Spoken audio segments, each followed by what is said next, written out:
우리는 지금 창세기를 쭉 생각하는데 제가 늘 강조하는 부분이 있을 거예요. 그게 창세기 3장 15절입니다. 하나님은 범죄한 인간, 하나님 떠난 인간에게 처음부터 하나님은 복음, 살 길을 주셨어요. 창세기 3장 15절, 여자의 후손으로 그리스도 메시아를 보내겠다. 그래서 너희를 넘어뜨린 사단의 머리를 박살낼 것이다. 하나님은 이 언약을 끊임없이 계속 성취해 가십니다.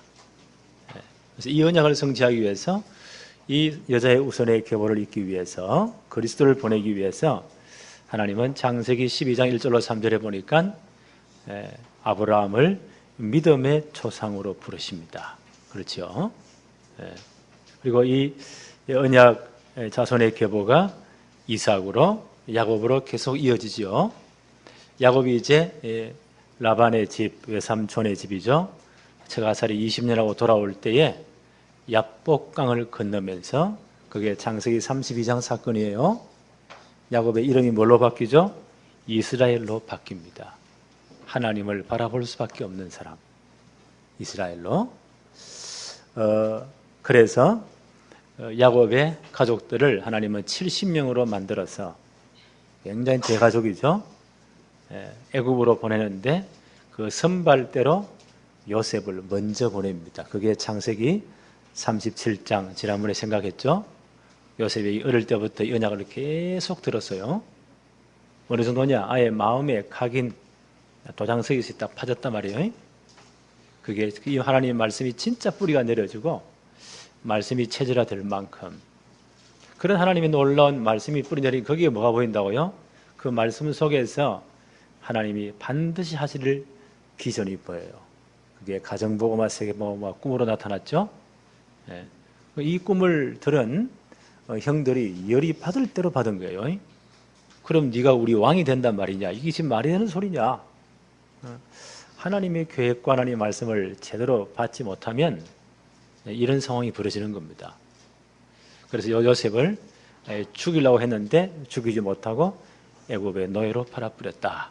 그게 창세기 37장 지난주 생각했어요. 그러면 38장에 뭐가 나와야 돼요? 그 다음 사건이 나와야 되겠죠? 애굽으로 팔려갔는데 이랬다더라. 그래 돼야 되는데 오늘 38장은 엉뚱한 사건이 하나 나와요. 요셉의 이 사건이 아주 흥미진진하게 진전되잖아요. 하나님은 요셉을 이스라엘 백성, 이스라엘 민족을 형성하기 위한 선발대로 애굽에 먼저 보내십니다. 그 다음 이런 일이 일어났다 이래야 되는데 오늘 창세기 38장은 굉장히 엉뚱한 사건이 나와요.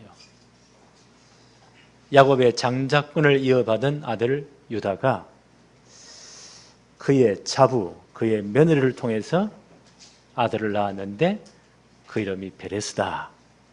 이런 이상한 사건이 하나 나와요. 우리가 언론 볼 때는요, 이야, 이 완전 콩가루 집안이네. 이 완전히 엉망이네. 지금 우리의 윤리로, 지금 우리의 기준으로 그렇게 볼 수밖에 없어요.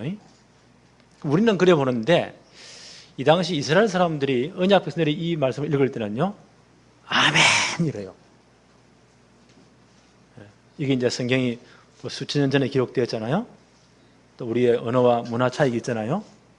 그 성경 우리가 제대로 잘 봐야 돼요. 하나님은 요셉을 이스라엘 민족을 만들기 위한 선발대로 애굽에 먼저 보내십니다. 그래서 길을 다 닦아놔요. 그리고 이제 7년 풍년, 7년 흉년이 지나고 흉년이 올 때 2년도 못 되어서 가나안까지 다 굶어 죽잖아요. 그러니까 양식 사러 형들이 가서 요셉을 만나잖아요. 그때 요셉 이미 총리가 되어 있어요. 앞으로 우리가 창세기 생각할 겁니다. 그래서 가족들을 전부 다 이민 초청을 다 해요. 70명을. 그러니까 총리 가족들이 왔으니까 얼마나 대우가 좋겠어요. 고센 땅이라는 제일 좋은 목축업을 하기 제일 좋은 땅을 기업으로 받고 거기서 한 400년 정도 이스라엘 민족이 형성됩니다. 그 기하급수로 불어나요. 그 요 민족이 그 애굽의 그 찬란한 문화, 애굽의 어마어마한 세상 문화에 현혹되지 않기 위해서 메시아 족보를 위해 그들의 피가 섞이지 않게 하나님은 특별한 조치를 취해요. 물론 그들이 언약 놓친 것도 사실이에요. 하나님은 큰 계획 속에서 이들을 노예 민족으로 전락시켜버려요. 그래야만이 애국과 섞이지 않아요. 네. 피가 안 섞이고요. 그 모든 문화가 섞이지 않아요. 또 사람이 핍박을 받고 가난해지면요. 굉장히 번식력이 빨라져요. 아주 잘 살고 부잣집의 아이가 많습니까? 지질이 못 살고 가난한 집의 아이가 많습니까? 희한하죠. 그게 하나님의 방법이에요. 네. 그 400년 만에 어마어마한 민족이 형성되는 거예요. 그 애굽이라는 인큐베이터 집어넣어가지고 딱 민족 형성시키는 거예요. 사업에 나갈 만한 20명 이상의 장정만 60만이 되었으니까 출애굽할 때 그때 하나님 모세를 집어넣어서 가나안으로 데리고 나와요. 그래야 가나안 땅을 정복해요. 가나안 땅에 그냥 놔두면 다 세속화 다 내버린다니까. 우리 이미 봤잖아요. 이런 특별한 일을 위해서 요셉을 선발대로 먼저 파송을 해요.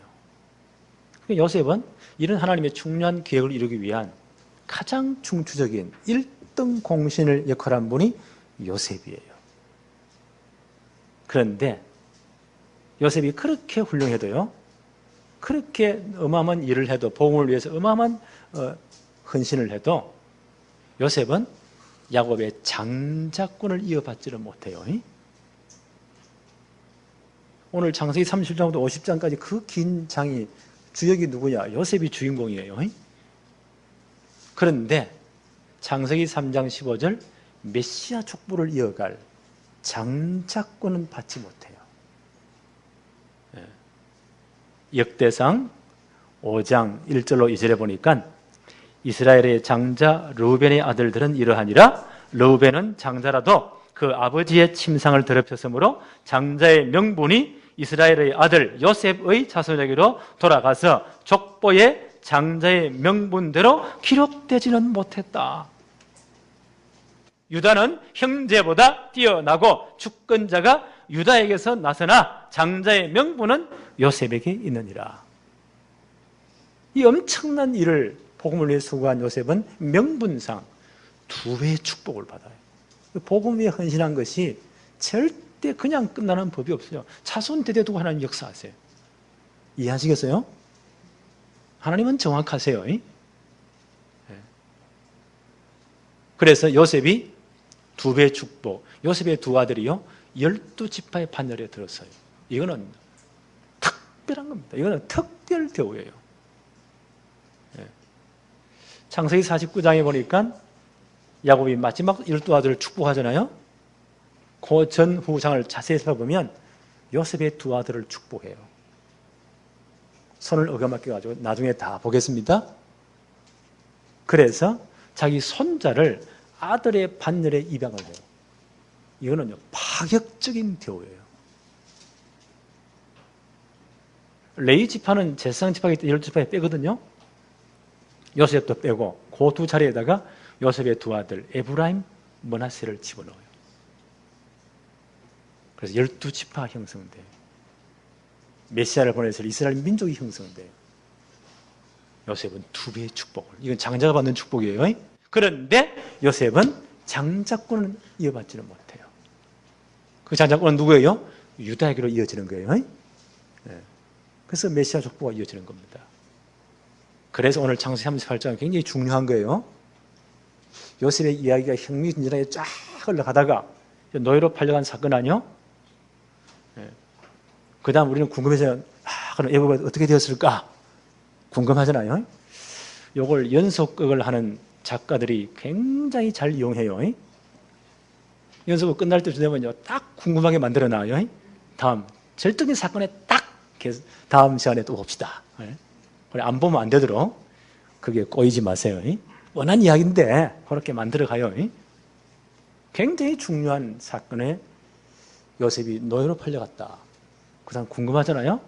그게 막을 딱 내리고 하나님은 가장 중요한 광고를 하세요. 요셉에게 마음 빼앗기지 말아라. 진짜 창세기 3장 15절 메시아 계보를 이을 족보는 유다에게로 이어진다 라는 광고를 이미 하나님은 결론을 딱 내리시고 다음 주에 살펴보겠어요. 창세기 39장 요셉이 이랬다더라 라는 사건이 나와요. 그러면 창세기 38장은 굉장히 중요하죠. 굉장히 중요한 장이에요. 오늘 설교를 잘 들으세요. 첫째로 언약 공동체를 떠난 유다. 38장 1절 한번 볼까요? 그 후에 이유가 어떤 놈입니까? 요셉이 애굽에 팔려간 후에. 요셉을 애굽에 팔 때도 10명의 형들이 의견이 분분했어요. 처음에 다 죽이자. 큰아들 르우벤은 죽인들 무슨 유익이 있냐. 차라리 구덩이에 던져버리자. 나중에 이제 그 요셉을 이게 빼내려고요. 결정 순간에 형들이 감정이 격해지니까 유다가 나서서 죽인들은 뭐 하겠냐. 차라리 이제 미디안 상인들에게, 노예 상인들에게 팔아버리자. 이렇게 돼서 이제 노예로 팔려간 거예요. 그러니까 그 안에도 10명의 형들 가운데도 의견이 분분했어요. 아무리 동생이 밉지만 실컷 두드리 펴가지고 노예로 팔아버렸는데 형들이 마음이 편하겠어요? 안 편하겠죠. 여러 가지 이제 의견이 분분하고 잘했니 잘못했니 이렇게 뭐 책임 논쟁이 막 왔다 갔다 할 거 아니에요. 형제 간에 갈등이 있단 말이에요. 그래서 유다라는 분이요 속도 상하고 해서 그 형제들의 언약 공동체를 떠나버립니다. 가나안 땅에 이 아둘람이란 곳에 가서 가나안 사람 가운데 히람한 사람을 친구로 삼습니다. 38장 1절에 그 후에 유다가 자기 형제들로부터 떠나 내려가서 아둘람 사람 가나안 땅에 있는 한 성읍이겠죠. 히라와 가까이 하니라. 언약 공동체를 떠나버려요. 이게 문제예요. 소위 말하면 연락해서 가출했다 그 말이에요.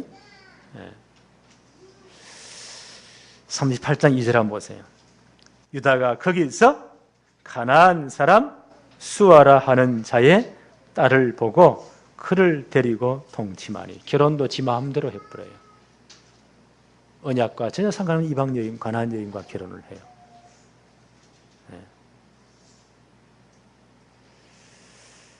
그렇게 해서 세 아들을 낳죠.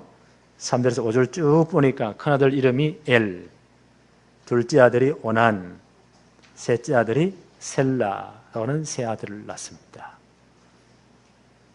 그러니까 어머니 자체가 언약이 없으니까 아들들에는 언약 교육이 희미하겠죠. 그런데 엘이란 이 큰아들이 영신하니 하나님 보시기에 엉망진창이에요. 아마 하나님의 언약에 도전하는 큰 잘못을 한 것 같아요. 우리가 성경을 자세히 보면 우리가 볼 때는 굉장히 큰 죄 같은 하나님은요, 어떤 죄들은 사건은 그냥 넘어가 버려요.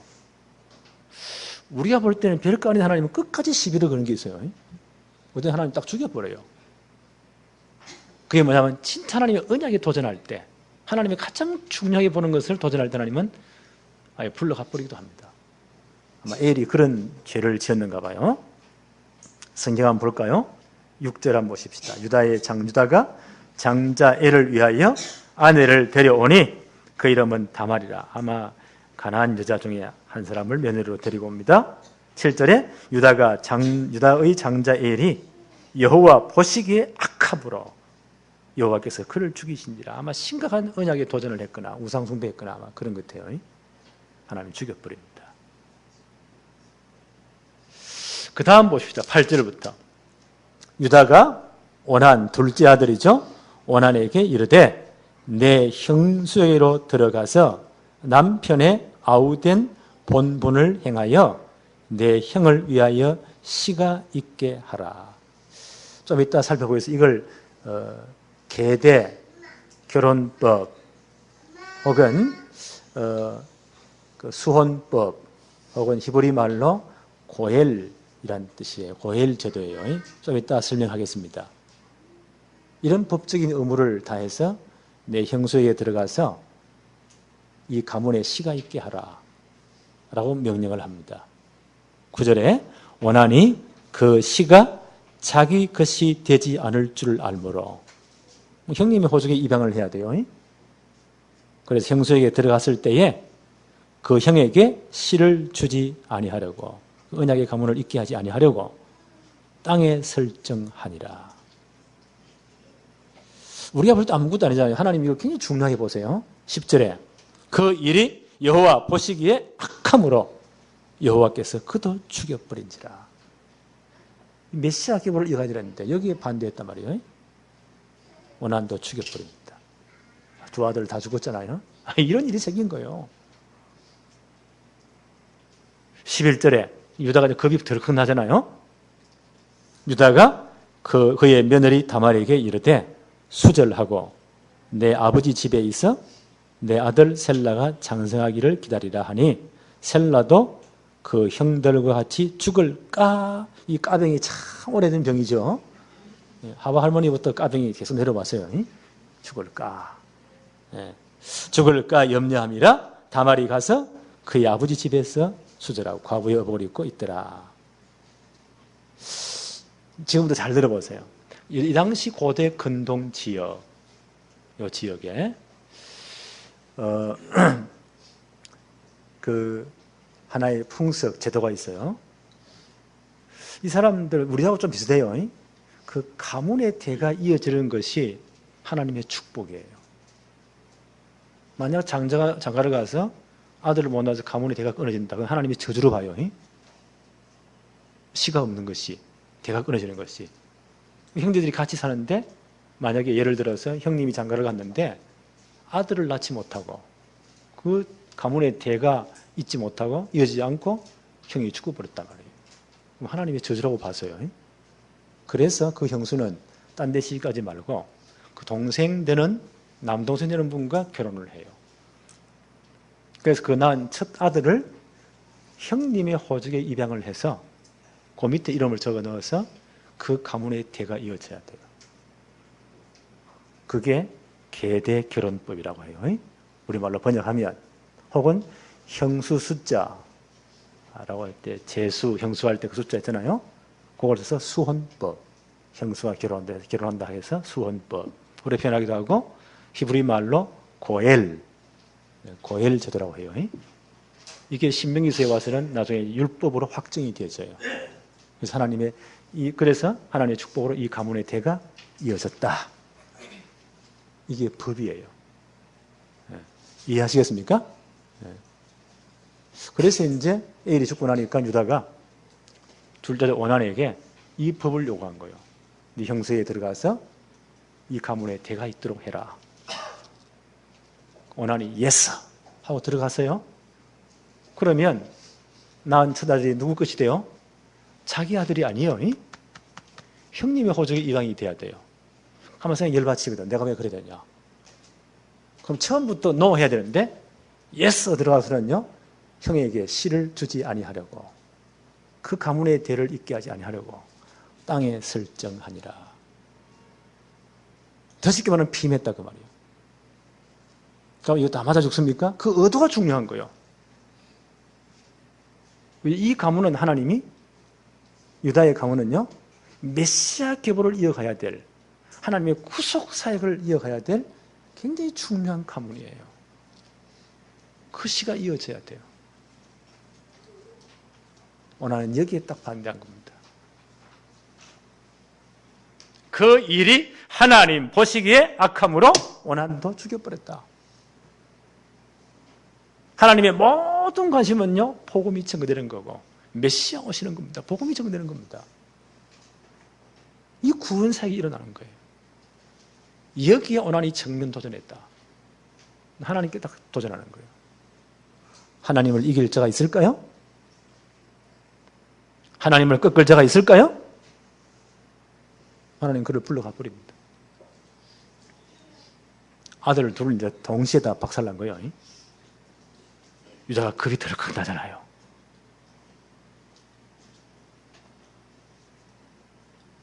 그럼 어떻게 해야 돼요? 그 셋째 아들 진짜 교육을 바로 해야 돼요. 이런 그 고엘 제도, 계대 결혼법이 신명기서의 율법으로 딱 기록이 되죠. 신명기 25장 5절 6절 제가 한번 읽어볼게요. 형제들이 함께 사는데 그 중에 하나가 죽고 아들이 없거든 그의 죽은 자의 아내가 나가서 타인에게 시집가지 말 것이요 그의 남편의 형제가 그에게로 들어가서 그를 맞이하여 아내로 삼아 그의 남편의 형제된 의무를 그에게 다 행할 것이요 그 여인이 낳은 첫 아들이 그 죽은 형제의 이름을 잊게 하여 그 이름이 이스라엘 중에서 끊어지지 않게 할 것이니라.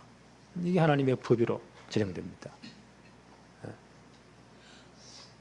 만약에 그 동생이 한 말씀이 나 이게 엄청 손해거든요. 만약 이때 형님이 좀 사람이 좀 모자래가지고 아버지로부터 물건 재산들 다 팔아먹고 쫄딱 망해버렸다 고칩시다. 그러면요 동생이 어떻게 해야 돼요? 아들을 낳아서 형님의 호적에 입양도 해야 되고 형님이 팔아먹어버린 모든 재산 다 찾아가지고 그 아들에게 물려줘야 돼요. 그게 엄청 손해잖아요. 이게 가을 제도, 고엘 제도, 이게 계대 결혼법이에요. 이게 기업 물을 자의 법이에요. 그래서 이 양반을 너무 내가 손해다. 나는 죽어도 못하겠다. 그렇게 하면 그 당시 모든 장로들 앞에 가서 나는 죽어도 못합니다라고 고백해야 돼요. 그래서 장로들이 또 물어요. 진짜냐? 나는 죽어도 못합니다. 우리 아이들 말로 배째라. 그래 들어놓고 버리면 할 수 없잖아요. 그럼 어떡하느냐? 그 사람의 신을 벗겨라. 그 형수가 신을 벗기고 그 얼굴에 침을 뱉고 그 형제의 실을 잊게 아니한 부끄러워 아주 못된 놈이다 라고 욕을 해라는 거예요. 그리고 그 집안을 영원히 신벗기온 자의 집이라. 우리말로 하면 완전 나간 집구석이다 그 말이죠. 그렇게 창피를 주라. 그게 신명기서에 기록되어 있어요. 이게 이스라엘의 법이에요. 이게 계대 결혼법이에요. 기업 물을 자의 법이에요. 오난이 여기에 정면 도전한 겁니다. 하나님이 그도 죽여버립니다. 이제 겁이 나니까 유다가 어떻게 해요? 그 막내 아들을 제대로 이제 교육을 시켜야 될 거 아니에요. 그런데 그 며느리를 친정으로 쫓아보내버립니다.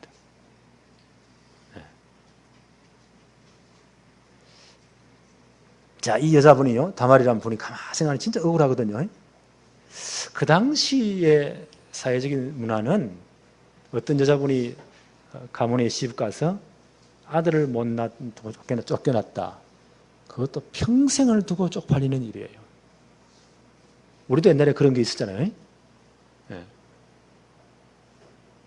그게 평생 한이 되는 거예요.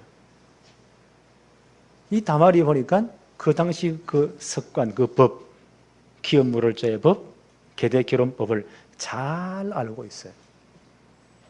그 유다의 가문에 대해서도 익히 많이 들었어요. 잘 알고 있어요.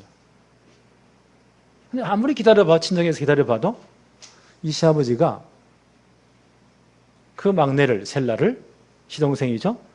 그에게 주지 않습니다. 남의 가문에 시집 가서 아들을 못 낳고 대를 못 이어주고서는 이것도 큰 자기의 어떤 죄책감이요. 그런데 그것도 부담을 느끼는 거예요. 암만 기다려도 안 줘. 이 양반이 열이 받친 거예요. 좋다. 그럼 법대로 하자. 법대로 하자. 우리가 상식으로 안 통할 때 나중에 뭐요? 좋다 그럼 법대로 하자. 그러잖아요. 법대로. 그래서 이 양반이 법대로 집행을 하는 거예요. 그래서 아마 이분이 가난한 여인으로서 이 가정에 시집 와서 이 언약의 가문, 이 얼마나 중요한지. 지금 유다가 언약 공동체를 떠나가지고 지금 완전 아들 둘 다 죽고 박살난 정말 몰락하는 가문이잖아요. 근데 이 가문이 진짜 이 언약의 계보를 이어가야 될 가문이다. 언약의 이 중요성을 이 가난한 여인 다말이 깨달았다. 이건 놀라운 축복입니다.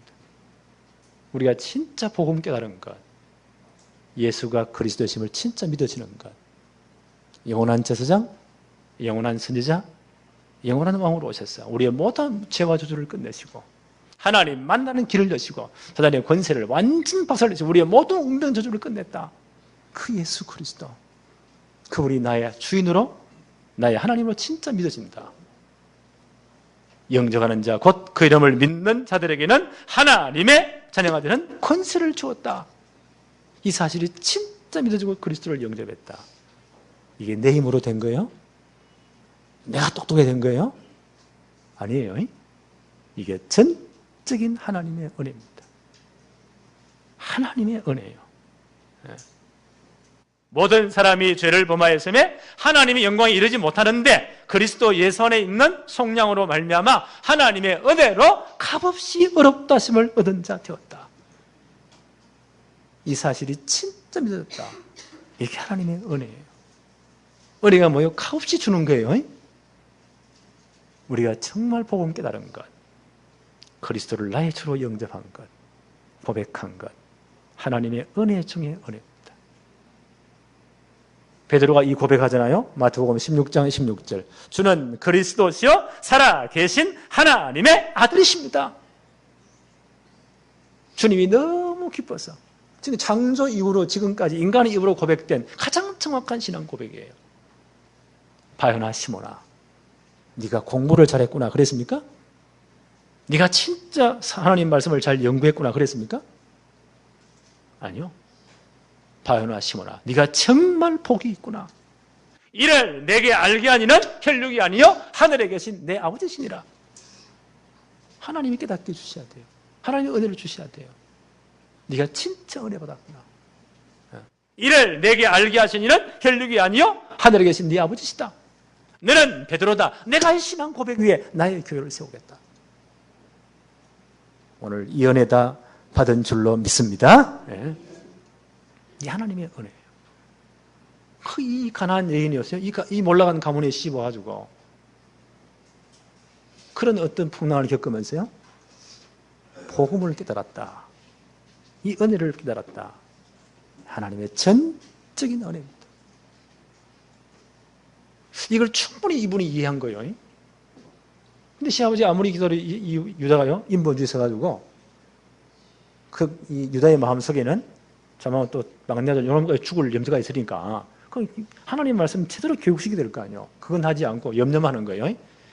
저 며느리가 혹시 저렇게 이제 친정에 갔다 아예 막 도망가 버리도록 이런 생각도 했겠지요. 다말이 암만 기다려도 시아버지가 이 법대로 집행하지 않아요. 그럼 법대로 합시다. 그러면 가장 가까운 건족이 누굴까요? 시아버지요. 그렇죠? 그럼 당신이 내게 키움 물을 자 이 법을, 계대결혼법을 집행하십시오. 법적인 요구예요. 그때 유다의 부인이 돌아가시잖아요. 애도가 다 끝난 다음 이 양반이 양털을 깎으러 뒷나라 갑니다. 그 당시 분들은 목축 문화잖아요. 양털 깎는 것은 우리가 추수하는 것만큼 큰 행사이고 엄청난 돈이 들어오는 그런 중요한 사업이에요. 이분이 양털을 깎으러 갔다. 그 친구 되는 사람과 히로와 함께 갔다. 그때나 막 양털을 깎고 나서 잔치도 하고 그때 포도주도 많이 마시고 그렇게 하는 거예요. 그걸 딱 이 며느리가 정보를 입수하고 과부의 의복을 벗고, 그 당시나 지금은 옷은 다 신분을 상징했거든요. 의복을, 면박을 벗고, 과부의 의복을 벗고 면박으로 얼굴을 가리고 베일로 가리고 딥나 곁, 성문 곁에 딱 앉아있단 말이에요. 그거는 그 당시 창녀가 하는 복장이에요. 그 시아버지를 꼬신 거예요. 주임을 꼬신 거예요. 뭐 돈도 있겠다, 술도 한잔 했겠다, 막 이분이 기분이 좋은 거예요. 그 창녀인 줄 알고 내가 너희 들어가게 하라. 얼마 주겠냐? 염소새끼 주겠다. 지금 없잖아요. 담보물을 내놔라. 근데 이 여인이 얼마나 지혜롭냐? 당신의 도장, 인감 도장이겠죠? 그 도장을 목걸이에 여러 끈에 묶어 다녀요. 도장하고 끈하고 도장 묶은 끈이겠죠? 지팡이, 그건 가장의 권위를 상징해요. 지팡이를 내게 주라. 그걸 담보물로 딱 잡은 거예요. 그 시아버지를 받아들인 거예요. 하나님이 잉태케 하셨어요. 일이 이제 벌어진 거예요. 한 석 달쯤 되니까 썰면 이제 뭐 표가 나기 시작하잖아요. 아마 이 며느리가 아주 지혜로운 여자니까 소문을 낸 것 같아요. 시아버지 귀에 들어가라고. 유다가 막 소문을 들어보니까 너의 며느리 다말이 어떤 남자와 행음하였고 간음을 하였고 그로 말미암아 잉태해서 배가 불러온다더라. 이 소문을 아마 다말이 퍼뜨린 것 같아요. 유다에게 이 소문이 들어갑니다.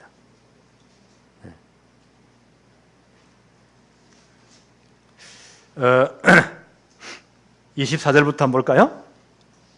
석 달쯤 후에 어떤 사람이 유다에게 일러 말하되 내 며느리 다말이 행음하였고 그 행음함으로 말미암아 임신하였느니라.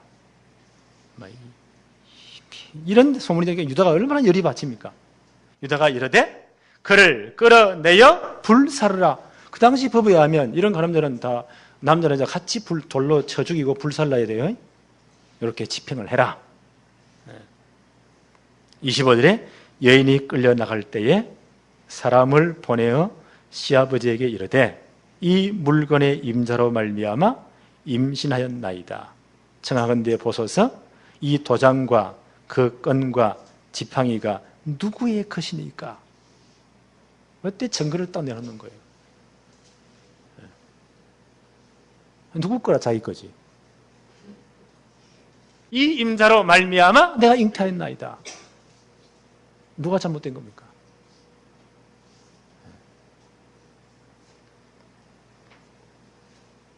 이 양반이 깨닫지요? 6절 한번, 26절 한번 보세요. 유다가 그것들을 알아보고 이르되 그는 나보다 옳도다. 자, 이 말이 기가 막힌 말이에요. 아니, 네 며느리가 행음을 했고 그로 말면 잉태했다. 당장 끌어내 불살라 죽여라. 증거를 내놓잖아요. 이 임자로 말면 내가 잉태했습니다. 자기 거잖아요. 보통 우리 상식으로는 아니 인연이 시합에서 막 이렇게 할 거요. 이런 나쁜 년이 있냐고. 예? 우리 어떤 문화의 이해예요. 근데 이 양반이 어떤 말을 합니까? 성경을 볼 때 이렇게 잘 봐야 돼요. 성경을 볼 때는 눈을 크게 뜨고 정신을 바짝 차리고 진짜 기도하면서 성령의 도우심으로 성경을 봐야 돼요. 26절 다시 한번 더 봅니다. 유다가 그것들을 알아보고 이르되 그는 나보다 옳도다. 기가 막힌 말을 해요. 그는 나보다 옳도다. 그의 모든 행하신 법적으로 맞다 이거예요. 그를 내 아들 셀라에게 주지 아니하여 섬이로다 하고 다시는 그를 가까이 하지 아니하였더라. 법은 유다가 어겼잖아요. 그렇죠? 기업 물을 자의 법, 계대 기름불 유다가 어긴 거예요. 그렇죠? 아들을 주지 않은 거예요.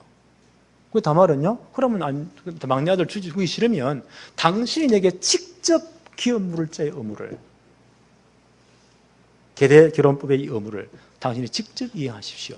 제일 가까운 촌수니까 라고 법적인 요구를 한 거예요. 이걸 유다가 진짜 알아차린 거예요. 아, 그는 나보다 옳다. 내가 불법을 행했구나. 이렇게 해서 상동이가 나오는데 그 장자의 이름이 베레스였습니다. 세 번째 한번 볼까요? 메시아 계보를 이을 가문. 29절에 보니까 상동이를 배웠는데 그 둘째가 이제 나오다가 첫째가 탁 치고 나온다. 그래서 베레스라 는 아들을 낳습니다. 근데 베레스는 굉장히 중요해요. 유다의 아들이잖아요. 요와 똑같은 기업 물을 자로 말미암아 이방 여자로서 언약 가문에 시집온 분이 있어요.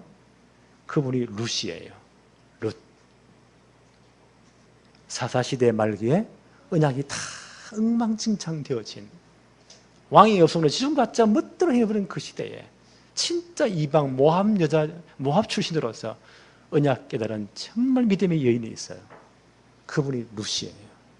룻기를 잘못 봐버리면요 이스라엘판 심청전이 되어버려요. 그게 아니에요. 그 성경을 진짜 똑바로 봐야 돼요. 그 언약, 다 유다 지파의 사람이고 언약의 사람이에요. 흉년 오니까 모압으로 도망가 버렸단 말이에요. 그래서 시아버지 죽고 아들 둘 다 죽고, 그 이방 여인 둘을 아들의 결혼식했는데 다시 고향으로 나오미가 돌아오잖아요. 자기도 과부되고 청산과부된 두 며느리 데리고 얼마나 처량하겠어요. 그 나오미가 두 며느리에게 돌아가라. 너희 종족, 너희 신에게로 돌아가라. 오르바는 돌아가서요. 룻은 나는 못 돌아갑니다. 이분의 신앙고백이 기가 막힌 고백을 해요. 언제 룻기 한번 더 공부합시다. 네. 기가 막힌 신앙고백을 해요. 어머니의 하나님이 내 하나님이 될 것이고, 어머니의 백성이 내 백성이 될 것이고, 어머니가 주고 묻는 그 땅에 나도 뼈를 묻겠습니다. 놀라운 고백이에요. 내 효도를 다하겠다. 물론 그것도 있어요. 언약을 진짜 가나안 땅을 제대로 이해한 거예요. 이 족속이 어떤 족속, 이 가문이 어떤 가문인가를 이해했어요. 메시아 오실 그 가문, 그 땅, 이걸 이해한 거예요.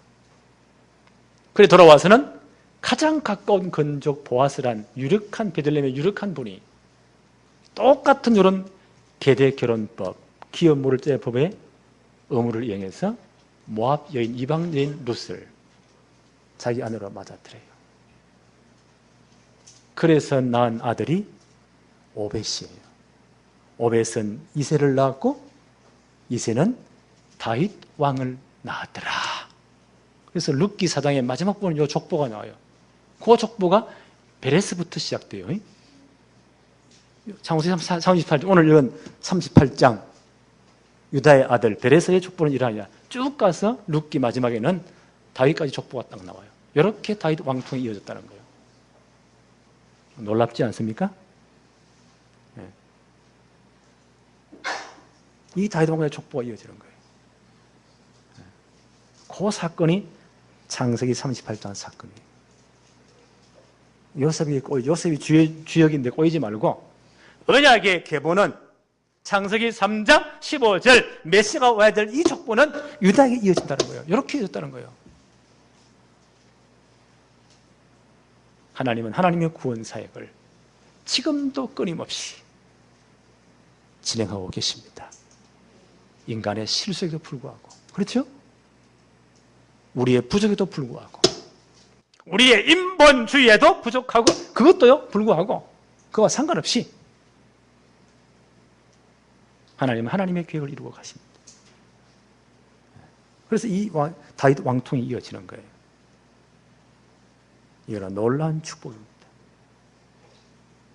그래서 이 족보가 마태복음 1장 1절에 보니까요, 유대인들을 위한 복음서죠. 아브라함과 다윗의 자손 예수 그리스도의 족보는 이러하다. 그 계보가 이어지는 거예요. 자, 말씀을 정리합니다. 예수님 십자가 사건 이전에는 모든 영적인 것을 육신적 것을 설명했어요. 육신의 가문, 육신의 축복이 굉장히 중요해요. 십자가 사건 이후에는요, 모든 것이 영적으로 개념이 바뀝니다. 계보도 그렇게 바뀌어지는 거예요. 그래서 갈라디아서 3장 29절에 너희가 그리스도의 것이면 곧 아브라함의 자손이요 약속대로 유업을 이을 자니라. 우리가 진짜 그리스도를 주로 받았으면, 고백했으면 우리는요 하나님의 백성이요 하나님 자녀, 또 영적으로는 아브라함의 후손이 된 겁니다. 이건 놀라운 축복이에요. 개념이 바뀌었죠? 영적 개념으로 바뀐 거예요. 그 영적 계대가 그렇게 중요한 거예요. 이제 우리는 아브라함의 믿음의 자손들입니다. 네.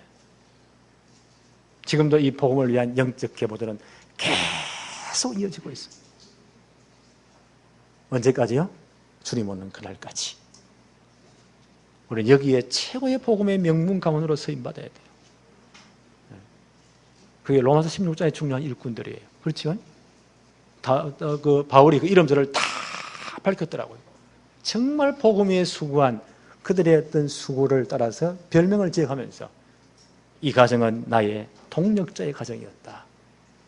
이 가문은 정말 나의 친척 같은 가문이었다. 이 가정은 식주인이었다. 이 사람은 이 사람은 나를 위해서 정말 수고한 자였다. 복음을 사랑한 자였다. 온 교회가 인정한 자였다. 이분은 나의 보호자가 되었다. 라는 별명을 붙여주면서요, 복음에 수고한 분들을 다 개인, 가정, 가문을 다 적어놨어요. 우리는 이 축복을 받아야 돼요. 그렇죠? 저는 기도합니다. 우리 세상백교의 모든 가정, 가문이 진짜 복음을 위한 최고의 명문 가문 되도록, 우리의 자녀들, 우리의 렘넌트들이 최고의 복음의 명문 가문의 주인공이 되도록, 오늘 이런 축복들이 우리 모든 성도, 개인, 가정, 가문에 임하기를 바랍니다. 하나님 아버지 감사합니다. 오늘도 복된 주의 날을 허락하시고 또 예배의 최고의 축복도 누리게 하심을 너무 감사합니다.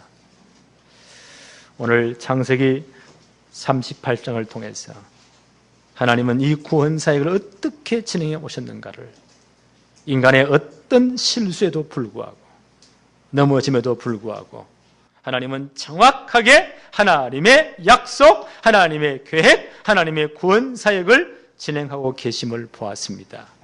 그래서 그리스도를 보내시고 십자가에서 모든 문제를 끝내시고 그분이 부활하심으로 복음을 완성하시고 이 복음이 지금까지 증거되고 앞으로 땅 끝까지 모든 족속에게 증거되게 하심을 감사합니다. 우리가 이 일에 부름받게 하심을 감사합니다.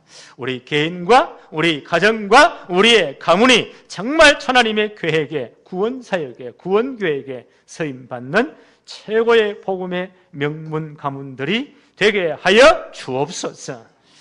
예수님의 이름으로 기도합니다. 아멘.